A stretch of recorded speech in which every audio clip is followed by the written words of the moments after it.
Hello student, आज हम कक्षा 9 हिंदी मीराबाई के पदावली पाठ का अध्ययन करेंगे।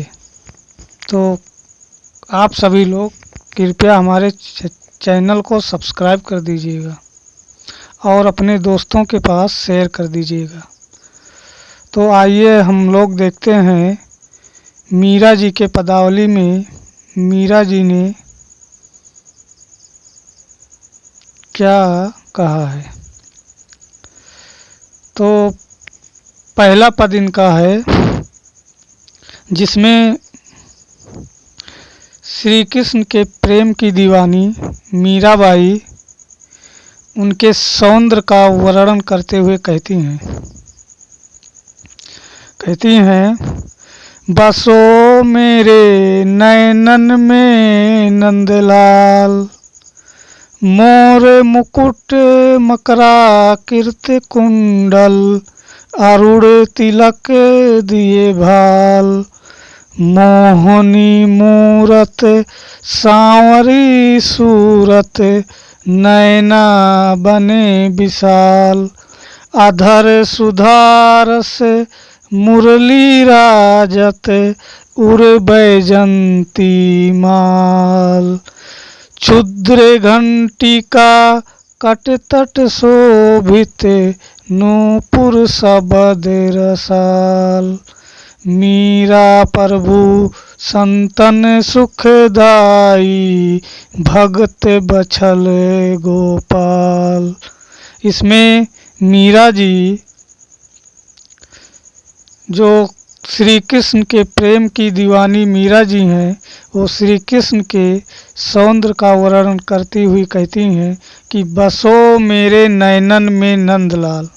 कहती हैं कि हे नंद जी को सुख देने वाले नंद के लाल श्री कृष्ण, हमारे नेत्रों में बस जाओ। मोर मुकुट मकराकृत कुंडल, मोर मुकुट जो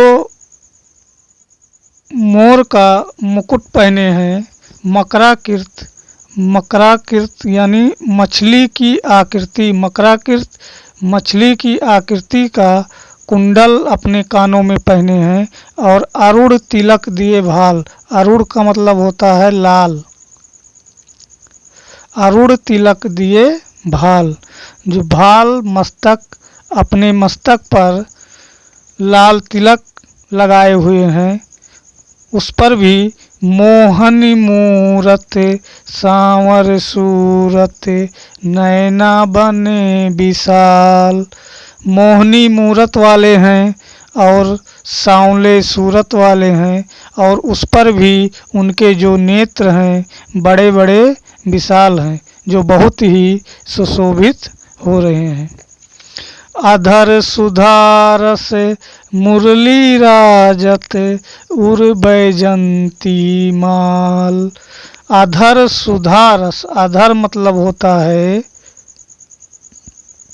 अमृत, अधर, अधर मतलब होता है ओठ, अमृत नहीं होता है, सॉरी गलती हो गया। अधर का मतलब होता है ओठ, जो उनके ओठ हैं वो सुधा अमृत रस से भरे हुए हैं, और उस पर जो मुरली है उनके ओठों पर रखी हुई है, तो बड़ा ही सुशोभित हो रही है। राजत मतलब होता है सुशोभित होना। उर बैजंती माल, और उनके गले में जो बैजंती फूलों की माला है वो उनके गले से उनके हृदय पर, उर पर लटक रही है, तो बड़े ही वो सुशोभित हो रहे हैं, बड़े ही सुशोभित हो रहे हैं। क्षुद्र घंटिका कटतट शोभित, नूपुर सबद रसाल। क्षुद्र घंटिका जो छोटी छोटी घंटियां हैं, कटितट, कटितट मतलब उनका जो कमर है उस पर लटक रही हैं, कमर में उनकी छोटी छोटी घंटियां जो लटक रही हैं, तो बड़े ही शोभित हो रहे हैं। और नूपुर शबद रसाल, और उनके पैरों में जो नूपुर हैं, जो बच्चियां हैं, उससे बहुत ही मीठी मीठी आवाज़ निकल रही है। रसाल मतलब रस भरी आवाज़ या मीठी आवाज़। मीरा प्रभु संतन सुखदाई, भक्त बचल गोपाल। मीरा जी कहती हैं जो हमारे प्रभु श्री कृष्ण हैं वो भक्त बचल, यानी बचल मतलब होता है वत्सल, भक्त बचल, भक्त वत्सल श्री कृष्ण, जो गोपाल श्री कृष्ण हैं वो भक्त वत्सल हैं और संतन सुखदाई, संतों को सुख देने वाले, सज्जनों को सुख देने वाले हैं। तो इसमें प्रेम की दीवानी मीरा ने श्री कृष्ण के सौंदर्य रूप का वर्णन किया है। इनकी जो भाषा है वो राजस्थानी मिश्रित ब्रज भाषा है और इसमें जो छंद है वो छंद, सभी में छंद गेय पद है। और अलंकार यहाँ पे हो जाएगा मोर मुकुट मकरा कृत कुंडल अरुण तिलक देवाल, माँ की आवृत्ति होने से अनुप्रास अलंकार भी हो जाता है। और जब ये सभी पद भक्ति और प्रेम का सब में मिला जुला वर्णन करती हैं तो इनका जो गुण है वो माधुर गुण हो जाता है और रस इसमें है शांत रस, भक्ति रस और श्रृंगार रस भी हो जाता है। शांत और भक्ति रस मुख्य रूप से है और श्रृंगार रस भी है। अगला पद हम देखेंगे इनका, मीरा जी का। मीरा जी ने अगले पद में राम के महत्व का वर्णन करते हुए देखिए क्या कहती हैं कि पायो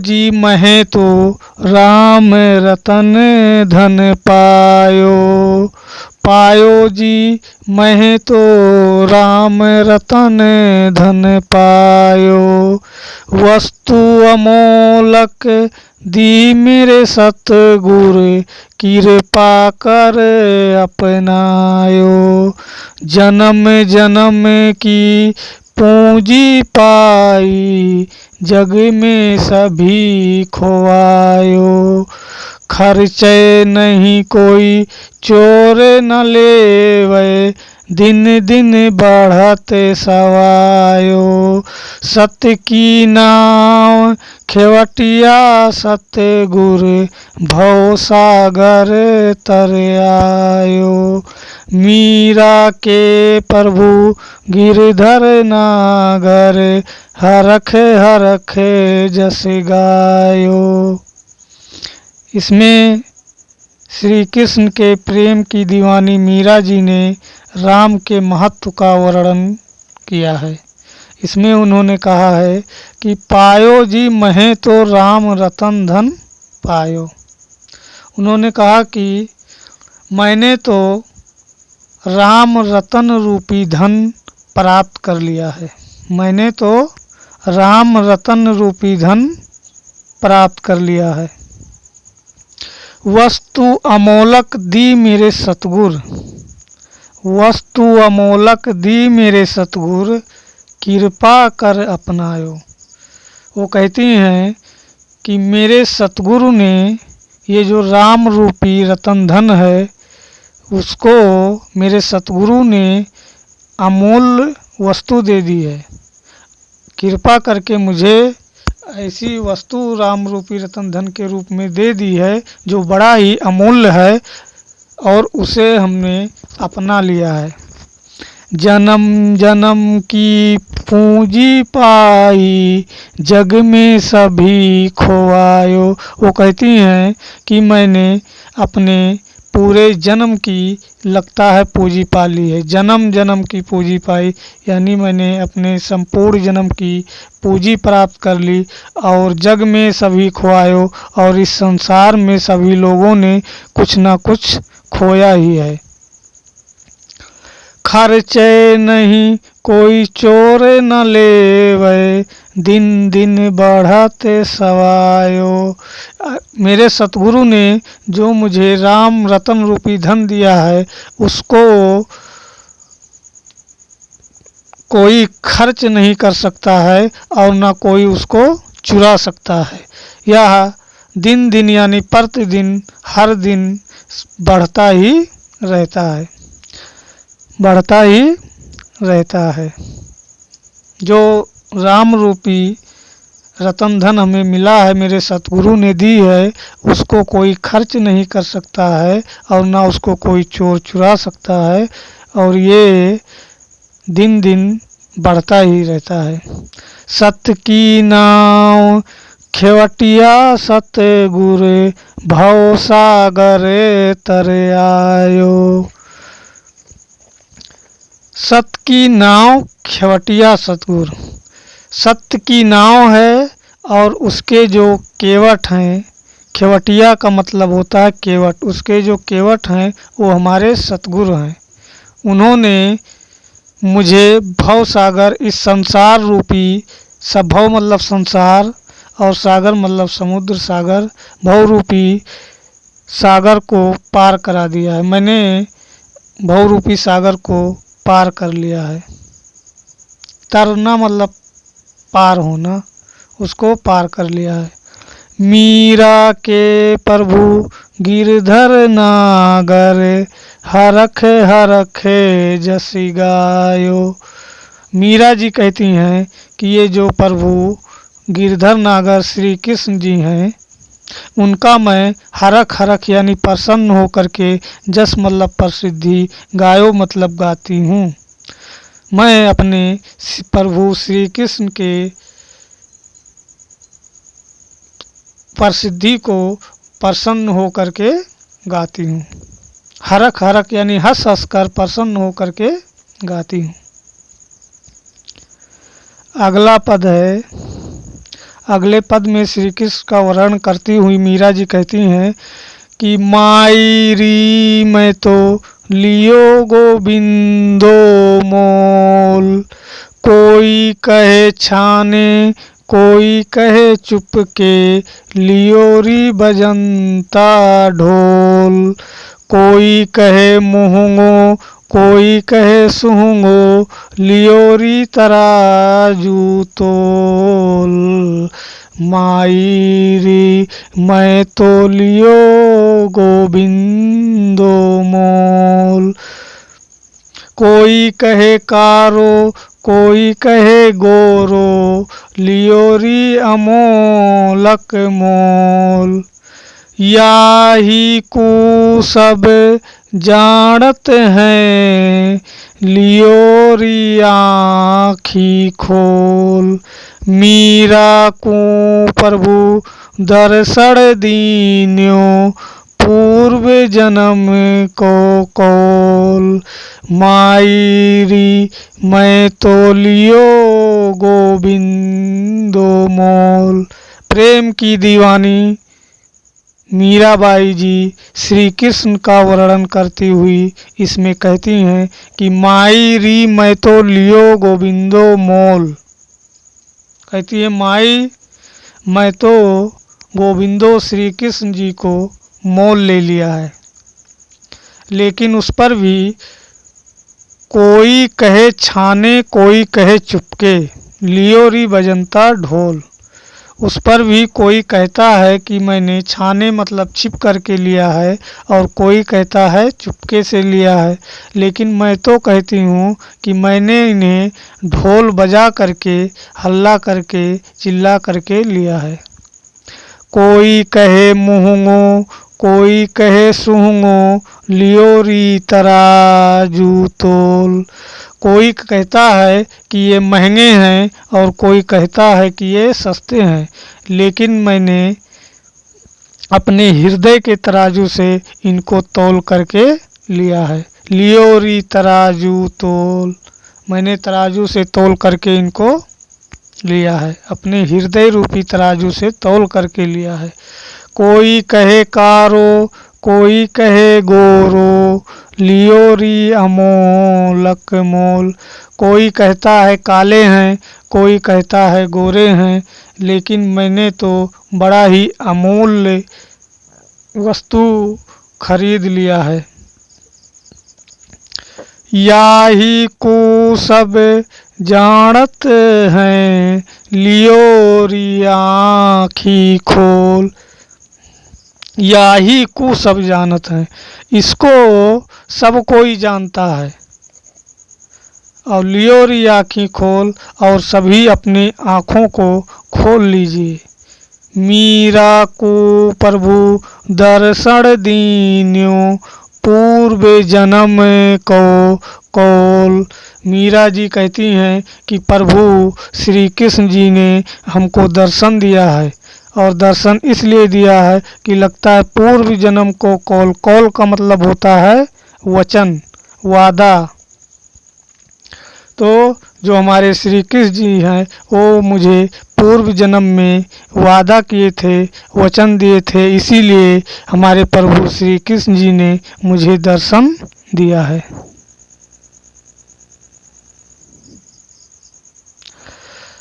अगले पद में मीरा जी कहती हैं, मैं तो सांवरे के रंग राची, मैं तो सांवरे के रंग राची। साज सिंगार बांध पग घुंघरू, लोक लाज तज नाची। गई कुमत लई साधु की संगत, भगत रूप भई साची। गाय गाय हरि के गुण निसे दिन, काल ब्याल सुबाची। मैं तो सांवरे के रंग राची, उण बिन सब जग खारो लागत, और बात सब कांची। मीरा श्री गिरे धरन लाल सु, भगत रसीली जांची। इसमें श्री कृष्ण का वर्णन करती हैं, और मीरा जी कहती हैं कि मैं तो सांवरे के रंग राची। राची मतलब रंग गई, रंगना। मैं तो सांवरे के रंग राची। वो कहती हैं कि मैं तो सांवरे यानी श्री कृष्ण के रंग में रंग गई हूँ। साज सिंगार बांध पग घुंघरू, लोक लाज तज नाची। साज श्रृंगार करके और बांध पग घुंघरू, पैरों में घुंघरू बांध करके, लोक लाज और इस संसार के लाज को तज मतलब त्याग कर नाची। श्रृंगार करके पैरों में घुंघरू बांध करके और संसार के लाज को छोड़ करके मैंने नाची। गई कुमत लई साधु की संगत, भगत रूप भई सांची। वो कहती हैं कि गई कुमत लई साधु की संगत। जब मैंने साधु की संगत की तो जो हमारी कुमति यानी दुर्बुद्धि थी, कुबुद्धि थी, वो चली गई, और भगत रूप भई साची, और श्री कृष्ण के भक्ति रूप में मैं रंग गई, रच गई। गाय गाय हरि के, गाय गाय हरि के गुण निसे दिन, काल ब्याल सु बाची। वो कहती हैं कि गाय गाय हरि के गुण निसे दिन, श्री कृष्ण के गुणों का मैं प्रतिदिन गाती हूँ। और उनके गुणों को प्रतिदिन गाने से मैं काल ब्याल सु बाची। ब्याल मतलब सर्प, काल ब्याल सु बाची, मैं काल रूपी सर्प से बच गई। श्री कृष्ण के गुणों को प्रतिदिन गा गा करके मैं काल रूपी सर्प से बच गई, ब्याल से बच गई। उन बिन सब जग खारो लागत, और बात सब कांची। वो कहती हैं कि उण, उण मतलब उनके बिना सब जग खारो, खारो का मतलब होता है नीरस, व्यर्थ लगता है। उनके बिना ये सब संसार जो जग है वो हमको व्यर्थ लगता है, नीरस लगता है। और बात सब कांची, और सभी बातें झूठी लगती हैं। कांची मतलब कच्ची लगती हैं, झूठी लगती हैं। मीरा श्री गिरधरन लाल सु भगत रसीली जांची। मीरा जी कहती हैं कि जो श्री गिरधरन लाल श्री कृष्ण जी हैं, मैं उनकी भगत रसीली यानी रसीली भक्ति में, मीठी भक्ति में रम गई हूँ, प्राप्त कर ली हूँ, जच गई हूँ। अगला पद मीरा जी का है। अगला पद जो है वो मीरा जी का अगला पद है। मेरे तो गिरधर गोपाल दूसरो ना कोई, जाके सिर मोर मुकुट मेरो पति सोई। तात मात भ्रात बंधु आपनो ना कोई, छाड़ दई कुल की कान कहा करी है कोई। संतन ढिंग बैठ बैठ लोक लाज खोई, मेरे तो गिरधर गोपाल दूसरो ना कोई। असुवन जल सींच सींच प्रेम बेल बोई, अब तो बेल फैल गई आनंद फल होई। भगति देखी राजी हुई, जगति देखी रोई। दासी मीरा लाल गिरधर तारो अब मोई। इसमें मीरा जी कहती हैं कि मेरे तो गिरधर गोपाल दूसरो ना कोई, मेरे तो गिरी को उठाने वाले, गिरी को, पहाड़ को धारण करने वाले गोपाल श्री कृष्ण जी ही हैं, दूसरो ना कोई, और कोई दूसरा नहीं है।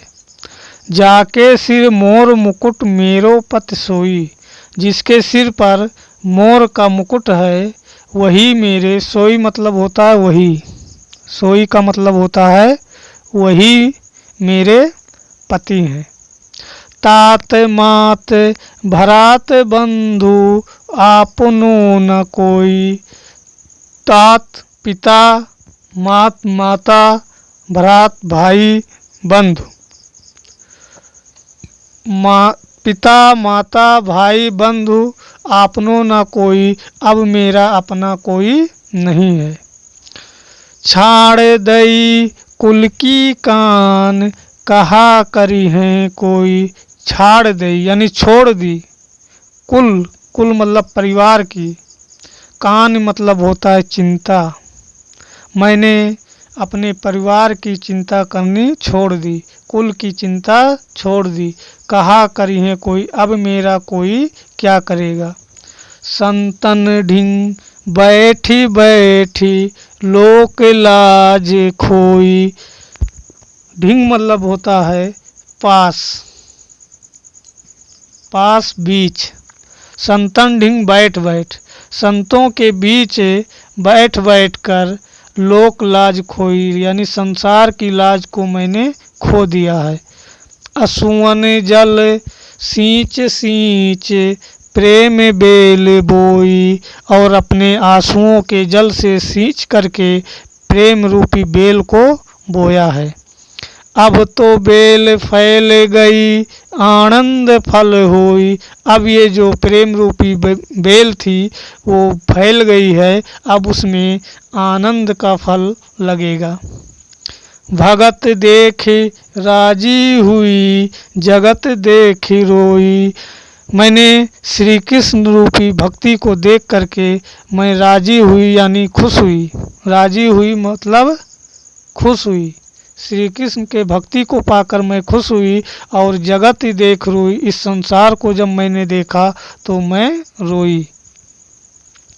दासी मीरा लाल गिरधर तारो अब मोई, दासी मीरा प्रेम की दीवानी मीरा, श्री कृष्ण में प्रेम की दीवानी मीरा कहती हैं कि लाल गिरधर से श्री कृष्ण हम तारो अब मोई, अब मुझे तार दो, अब मुझे भव पार कर दो, भव पार कर दो, अब मुझे तार दो। तो मीरा का जो ये पदावली था अब यहीं समाप्त होता है। तो अब जो एग्ज़ामों में क्वेश्चन आता है तो उसमें ये पद दे दिया जाता है, और पद के साथ 3 प्रश्न दे दिए जाते हैं, उन्हीं प्रश्नों का उत्तर देना रहता है, जिसमें से एक प्रश्न संदर्भ रहता है। तो संदर्भ में लिखा जाता है, जो मैं बता रहा हूँ उसको बड़े ध्यान से सुनिएगा। संदर्भ में लिखा जाता है कि जैसे ये पाठ का नाम पदावली है और इसके कवित्री जो हैं वो मीरा बाई जी हैं, तो इसको हम ऐसे लिखेंगे कि प्रस्तुत पद्यांश हमारी पाठ पुस्तक हिंदी पद्यखंड के पदावली नामक पाठ से लिया गया है, जिसकी कवित्री मीराबाई जी हैं। उसके बाद एक क्वेश्चन रहता है जो रेखांकित अंश रहता है, उसमें लिखा रहता है कि रेखांकित अंश की व्याख्या कीजिए। पद दिया रहेगा, उसमें 2, 3 या 4 या 2 ही लाइन पंक्ति अंडरलाइन किया होगा, उसी का केवल मुझे व्याख्या लिखना होता है।